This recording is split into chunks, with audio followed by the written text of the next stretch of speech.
नमस्कार साथियों, कैसे हैं आप सब। उम्मीद करते हैं आप सब बहुत ही अच्छे होंगे। तो मेरा नाम है हर्ष और स्वागत करता हूं आपके अपने YouTube चैनल मेंस बाबा के ऊपर में। तो हम लोग क्या करने जा रहे हैं, हम लोग करने जा रहे हैं मॉर्निंग के 5 बजे के 5 इंपॉर्टेंट क्वेश्चन जो रिलेटेड है करंट अफेयर्स के अंदर। तो जिन्होंने वीडियो को लाइक कर दिया है बहुत बहुत धन्यवाद, जिन्होंने चैनल को सब्सक्राइब कर दिया है बहुत बहुत धन्यवाद, और जिन्होंने नहीं किया है प्लीज़ कृपया कर दीजिए। साथ ही साथ शेयर कर दीजिए अपने तमाम मित्रों के साथ जो तैयारी कर रहे हैं UPSC, state PCS, SSC, banking, railway इत्यादि किसी भी एग्जाम की जहां पे करंट अफेयर आता है। तो आपका स्वागत है। तो आज है 9 अप्रैल और हम लोग करने जा रहे हैं करंट अफेयर आज का।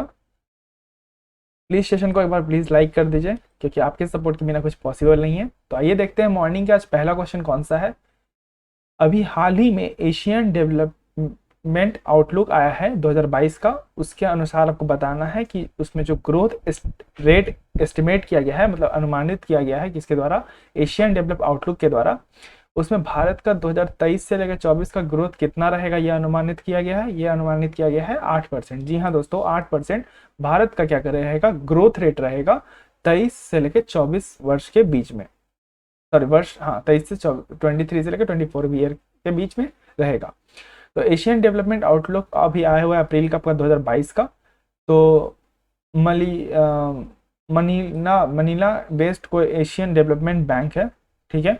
उसने क्या किया है, रिसेंटली एशियन डेवलपमेंट आउटलुक 2022 जारी कर दिया है, जिसके अनुसार उनका ये कहना है कि भारत जैसा जो लार्जेस्ट इकोनॉमी है कहाँ पे, साउथ एशिया के अंदर में, उसका जो प्रोजेक्टेड ग्रोथ रहेगा वो 22-23 में तो आपका 7.5% लगेगा, लेकिन वही 23 और 24 में आपका 8% रहेगा आने वाला नेक्स्ट वर्ष में।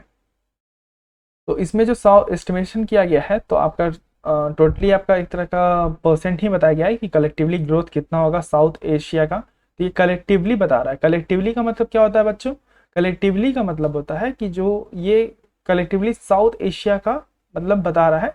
इसने इंडिया का तो एक पर्टिकुलरली बताया, बट कलेक्टिवली ये डेटा देता है। जैसे आपका साउथ एशिया का कंप्रेसेस आपको पता है, जैसे अफगानिस्तान है साउथ एशिया के अंदर में, बांग्लादेश है, भूटान है, इंडिया है, मालदीव है, नेपाल है, पाकिस्तान है एंड श्रीलंका है। तो इन सबको कंप्राइज करके ये क्या बताता है कि साउथ एशिया का ग्रोथ कितना रहेगा। तो वहीं पे जो सबसे लार्जेस्ट इकोनॉमी है साउथ एशिया के अंदर में, आपको पता है कि अपना साउथ एशिया में सबसे लार्जेस्ट इकोनॉमी अपना भारत ही है। अफगानिस्तान की हालत तो खराब है, श्रीलंका तो डूब ही चुका, पाकिस्तान की तो बात ही मत करो, नेपाल भी हम भी डिपेंड है, मालदीव भी बहुत छोटा इकोनॉमी है, भूटान भी बहुत छोटा इकोनॉमी है, और बांग्लादेश का भी वही हाल चल रहा है। तो भारत जैसे कंट्री का ग्रोथ बताना ही एक तरह से दूसरे कंट्री का ग्रोथ ही तय करता है, यही सत्य है। चलिए, तो आपका विभिन्न अखबारों के अंदर में आया हुआ था इसलिए मैं आपके साथ साझा कर रहा हूँ, परंतु ये जो मैंने बोला ये मेरा पर्सनल पॉइंट ऑफ व्यू था।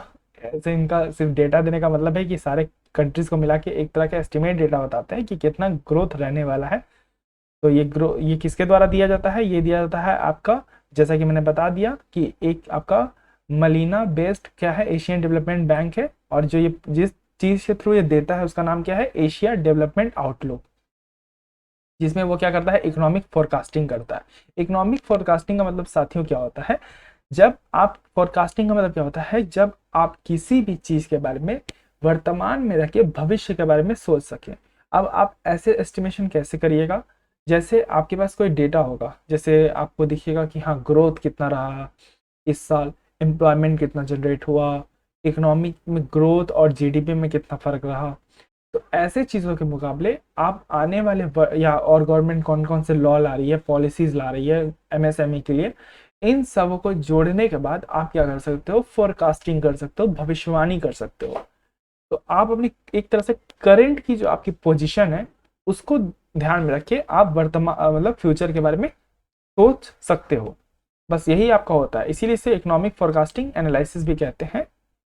तो आपका 6 अप्रैल को ये रिलीज हो गया था, इसलिए मैं आपके साथ इसे साझा कर रहा हूँ। विभिन्न अखबारों के अंदर में आया था। आई होप आपको समझ में आ गया होगा। अगर आ गया है तो सेशन को लाइक जरूर कर दीजिएगा, चैनल को सब्सक्राइब कर दीजिएगा, और अगर नए हैं तो अपने दोस्तों के साथ भी जरूर शेयर कीजिए ताकि उन तक भी ये जानकारी पहुंचे। अगला क्वेश्चन है कि वर्ल्ड हेल्थ डे 2022 का थीम क्या रखा गया था। तो ये रखा था आवर, नहीं यहाँ पे गलत मेंशन है गाइस, ये नहीं होगा, ये नहीं होगा, मैंने इससे गलती से मेंशन कर दिया। Our planet and our health theme था इस बार, ए आंसर होगा, दिस इज रॉन्ग। ओके, तो आंसर क्या है, आवर प्लेनेट आवर अर्थ, यही इस बार का थीम रहेगा।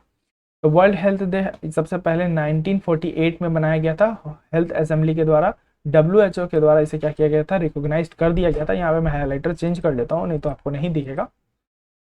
रिकॉग्नाइज कर दिया गया था, तो 7 अप्रैल को ये रिकॉग्नाइज किया गया था। इसीलिए अभी हम लोग 7 अप्रैल को, यानी हम लोग क्या किए, अभी परसों ही हम लोग ने क्या बनाया, अपने हम लोग ने बनाया वर्ल्ड हेल्थ डे मनाया, ठीक है। और उसमें ये देख, इस बार का जो थीम रखा गया था वो रखा गया था, जैसे कि मैंने बताया, आवर प्लेनेट आवर अर्थ। आपको पता है कि हेल्थ रिगार्डिंग प्रॉब्लम बहुत ज़्यादा भारत में चल रहा है, भारत में ये समस्या पूरे विश्व भर में बढ़ गई है।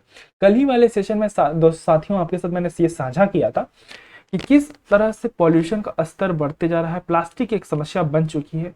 अगर अभी हम अपने धरती को नहीं बचा पाएंगे तो हम अपने आप को नहीं बचा पाएंगे, क्योंकि हम धरती पे ही रहते हैं। अगर हमारी धरती को क्षति पहुंचेगी तो इसका डायरेक्टली हम पे ही क्षति आएगा। इसलिए इस बात का ध्यान रखा जाए कि कल वाले सेशन में मैंने बहुत चीज़ आपको डिस्कस करके बताई थी कि अपने स्तर पे कि आप पॉल्यूशन को कम करने के लिए क्या कर सकते हैं, ज़्यादा से ज़्यादा पेड़ लगा सकते हैं। अब आप कोई भी अगर एयर प्योरीफायर फिल्टर को या किसी टावर को खड़ा कर दीजिएगा तो उसकी कॉस्टिंग बहुत आती है, एक टावर को खड़ा करने की बहुत ज़्यादा कॉस्टिंग आती है। तो आपका ये लॉन्ग टर्म भी नहीं है, दूसरी बात इसकी कॉस्टिंग बहुत आती है, तो ये जगह जगह पे खड़ा नहीं हो सकता। इसलिए अपने स्तर पे साथियों आप पेड़ लगाइए, जो भी हो एक पेड़ जरूर लगाइए और उसकी देखभाल कीजिए। ये नहीं कि पेड़ लगा दिया, और किसी भी पेड़ को लगाने का मेरा मानना ये होता है साथियों कि आप उस पेड़ को बीज से उगा के स्टार्टिंग से ये नहीं कि कहीं का पेड़ उखाड़ा और लाके यहाँ रोप दिया। ऐसे क्या होता है ना कि आप पेड़ फिर लगा कहाँ पर है, आप तो कहीं का पेड़ उखाड़ के लाए और लगा दिए। पेड़ का मतलब आपको एकदम स्टार्टिंग पॉइंट से स्टार्ट करना होगा, ठीक है। तो जब आप स्टार्टिंग पॉइंट से स्टार्ट करोगे साथियों, तभी जाके वो पेड़ लगेगा, एक्चुअली इसकी वैल्यू तब होगी। तो ये मेरी निजी बातें हैं, आपको अगर अच्छी लग रही हैं तो आप आज ही जाके एक पेड़ जरूर लगाइएगा और उसकी देखभाल भी कीजिएगा। ये नहीं कि लगा के छोड़ दिया बेचारा मर गया, ऐसा मत कीजिएगा, तभी आप अपने प्लेनेट को सेव कर पाएंगे। क्योंकि अगर एक बंदा भी एक पेड़ लगाएगा तो जितनी पॉपुलेशन है भारत की उतने पेड़ लग जाएंगे। तो एफॉरेस्टेशन ही एक सबसे बड़ा यहाँ पे रीजन है जिससे आप धरती को बचा सकते हैं। तो आपका हिंदुस्तान टाइम्स के टेक में आया हुआ था, इसलिए मैं आपके साथ इसे साझा कर रहा हूँ। आशा करता हूँ आपको समझ में आ गया होगा, ये कल ही की न्यूज़ है। तो आइए सॉरी परसों की, ये परसों की न्यूज़ है, कल की नहीं। तो अगला क्वेश्चन क्या है कि अभी किस इंस्टीट्यूशन के द्वारा रिलीज कर दिया गया है braving the storm East Asia and, wait a minute, हाँ, braving the storm and East Asia and the Pacific economic update report जारी किया गया है किस इंस्टीट्यूशन के द्वारा? तो ये किया गया है आपका वर्ल्ड बैंक के द्वारा। साथियों याद रखिएगा, वर्ल्ड बैंक के द्वारा जारी कर दिया गया है। क्या जारी कर दिया गया है? अप्रैल 2022 का अपडेट। जो क्या टाइटल दिया गया है इसको टाइटल दिया गया है braving the storm East Asia and Pacific economic update. तो इस अपडेट में, ये रिपोर्ट में ये आया है कि अगर हम अभी क्या है कि अब हमारा इकोनॉमी बहुत रिस्क पे चल रहा है। ये रिस्क 3 कारण से सामने दो साथियों निकल के आ रहे हैं। एक तो यूएस में जो फाइनेंशियल का जो ये लिया गया टारगेट लिया गया वो बहुत खराब निकला। टारगेट का इन द सेंस यहाँ मतलब है कि आपको पता है कि यूएस में महंगाई बहुत ही उच्चतम स्तर पे पहुंच गई इस बार। उसको लेके वहां के लोगों ने क्या, वहां की सरकार ने क्या किया, यानी वहां के सेंट्रल बैंक ने क्या किया कि वहां से पैसा उन्होंने क्या किया, इंटरेस्ट रेट बढ़ाया। मैंने बहुत अच्छे तरीके से समझा है कि मॉनेटरी पॉलिसी का कैसे इस्तेमाल करती है भारत सरकार। एक शॉर्ट वीडियो में यानी शॉर्ट्स के माध्यम से मैंने इसे समझाया है, आप मेरे चैनल पे जाके इसे देख सकते हो। तो साथियों यहाँ पे ये निकल के आया कि जो मंदी आई हुई है यूएस के अंदर में, वो पूरे विश्व भर में इकोनॉमी को खराब कर रही है। क्योंकि आपको पता है ये यूएस बहुत बड़ा इकोनॉमी है, जिससे पूरा दुनिया, कहते हैं साथियों कि अगर यूएस छींक देना तो बाकी देशों को जुकाम हो जाएगा। ये सुनने में आपको लग रहा होगा बट सत्य है ये कि अगर यूएस छींक दे तो बाकी आपके देशों को जुकाम हो जाएगा। इतनी तगड़ी इकोनॉमी है यूएस की। उसी प्रकार जो आपका स्ट्रक्चरल स्लो डाउन हुआ है चाइना के अंदर में, चाइना में भी बहुत स्ट्रक्चरल मंदी आई है। लोग वहां पे इन्वेस्ट नहीं करना चाहते हैं क्योंकि चाइना को जो एक तरह से दिमाग में आ गया कि जैसे चाइना डेट ट्रैप में फंसाता है, जो उसका स्ट्रक्चरल तरीका है काम करने का, ऐसे में कोई कंपनी इन्वेस्ट नहीं करना चाहती वहां पे। भले वहां लेबर बहुत सस्ती है लेकिन इन्वेस्ट नहीं करना चाहती। दूसरा, उनसे कोई इन्वेस्टमेंट लेना नहीं चाहता क्योंकि उनका डेट ट्रैप का एक तो मेन, उससे लोग बहुत ही परेशान है कि डेट ट्रैप करता है ये। उसके बाद आपका जो यूक्रेन के अंदर में वॉर चल रहा है, ये 3 कारण ऐसे प्रमुख कारण सामने आ रहे हैं जिससे पूरी इकोनॉमी और अर्थव्यवस्था खराब हो चुकी है। इसके लिए जो आपका वर्ल्ड बैंक है उन्होंने क्या किया है, अप्रैल 2022 में एक रिपोर्ट जारी की जिसमें उन्होंने एक तरह का क्या बनाया, एक सजेशन भी दिया है कि आप कैसे इस तरह की मंदी से बाहर आ सकते हैं और साथ ही कितनी सारी अपॉर्चुनिटीज को भी आपके सामने आ रही हैं जिनको आप क्या कर सकते हो, ग्रैप्स कर सकते हो यानी पकड़ सकते हो। तो आपका द हिंदू के अंदर में आया हुआ था, इसीलिए मैं आपके साथ इसे साझा कर रहा हूं, और ये आपका द टाइम्स ऑफ इंडिया के अंदर में है, इसलिए मैं आपके साथ इसे शेयर किया। अगर आपको अच्छा लग रहा है तो सेशन को लाइक कर दीजिए और चैनल को सब्सक्राइब करने का भी कष्ट कर लीजिए। तो अगला और चौथा क्वेश्चन है आज का कि इंडियाज एग्रीकल्चर प्रोडक्ट्स एक्सपोर्ट जो ईयर 2021-22 का है उसने हमने कितना माइलस्टोन अचीव कर लिया, यानी कितना का टारगेट अभी हमारा पूरा हो गया है। तो ये हो गया है USD 10 बिलियन। यार कितना गलत मेंशन है आज, 50 बिलियन आंसर होगा यार, सॉरी गलती मैंने गलत मेंशन कर दिया है हाईलाइट से। तो 50 बिलियन यहाँ पे आंसर होगा साथियों। तो अभी हाल ही में जो आपका इंडियन एग्रीकल्चर प्रोडक्ट एक्सपोर्ट आया वो माइलस्टोन कितना अचीव हुआ आपका, $15 बिलियन में, जो वित्त वर्ष किसके लिए है आपका 21-22 के लिए है। तो इस बार का सबसे बड़ा टारगेट माना जा रहा है कि हमने अचीव कर लिया, और ये हमारे लिए काफी गौरव का बात है कि हमने इतनी बड़े टारगेट को अचीव कर लिया है। इससे हमारी इकोनॉमी को बहुत ज़्यादा फायदा मिलेगी। जब वहीं पे अगर हम डेटा वाइज के हिसाब से बात करें साथियों, तो डेटा वाइज आपके सामने ये निकल के आ रहा है कि राइस के मामले में हम लोगों ने कितना $US किया है, 9.65। वहीं पे वीट के मामले में 2.19 और शुगर के मामले में 4.6 बिलियन तक हम लोगों ने क्या किया है, एक्सपोर्ट, एक तरह का एक्सपोर्ट टारगेट अचीव किया है, जो हमारे लिए बहुत ही गर्व की बात है। तो आपका आया हुआ था टाइम्स के अंदर में, इसलिए मैं आपके साथ इसे साझा कर रहा हूँ। आशा करता हूँ आपको समझ में आ गया होगा, अगर आ गया है तो वीडियो को लाइक जरूर कर दीजिएगा। तो आखिरी क्वेश्चन है आज का कि वन हेल्थ एक तरह का फ्रेमवर्क, एक पायलट प्रोजेक्ट चालू किया गया है, वो किस स्टेट के अंदर यानी किस राज्य के अंदर में ये पायलट प्रोजेक्ट चला है, जिसका नाम क्या है, वन हेल्थ फ्रेमवर्क। तो इसका आंसर आपका उत्तराखंड, जी हाँ साथियों उत्तराखंड इसका आंसर है। तो उत्तराखंड में चालू कर दिया गया है, department of animal husbandry and dairy के द्वारा में एक पायलट प्रोजेक्ट चला दिया गया है उत्तराखंड के अंदर में, जो one health framework by one health support unit, यानी एक तरह से सपोर्ट यूनिट का समझो आप यहाँ पे, मतलब है कि हेल्दी इकोसिस्टम क्रिएट करना, healthy humans and healthy animals. अगर हम, आपको पता है कि हम लोग हर चीज पे हम लोग एक दूसरे पे डिपेंड है, हम लोग नेचर पे डिपेंड है, कुछ लोग हम लोग एनिमल्स पे डिपेंड है, एनिमल्स हम पे डिपेंड है, नेचर हम पे डिपेंड है। अब मान के चलो इंसान ही नहीं रहेंगे तो क्या कार्बन डाइऑक्साइड प्रोड्यूस होगा, नहीं होगा। क्या उसके कारण पेड़ जीवित रह सकते हैं, नहीं रह सकते हैं। तो हम लोग सब एक दूसरे पे डिपेंड है, तो इस वन हेल्थ फ्रेमवर्क को हमें समझना पड़ेगा।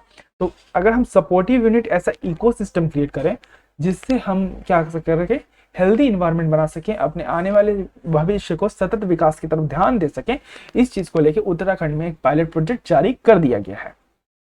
तो इसके की ऑब्जेक्टिव्स जैसे कि मैंने आपको बता ही दिया कि कैसे हम लोग सपोर्टिव लर्निंग एक पायलट प्रोजेक्ट चला गया है, जो inter ministerial one health community इसके ऊपर भी बैठा दी गई है, जो क्या करेगी, स्पेसिफिक साइंटिफिक एडवाइजरी जारी करेगी, जो बताएगी कि आप किस तरीके से जो आपका वन हेल्थ सपोर्टिव सिस्टम है उसको आप बना सकते हो, उसको क्रिएट कर सकते हो।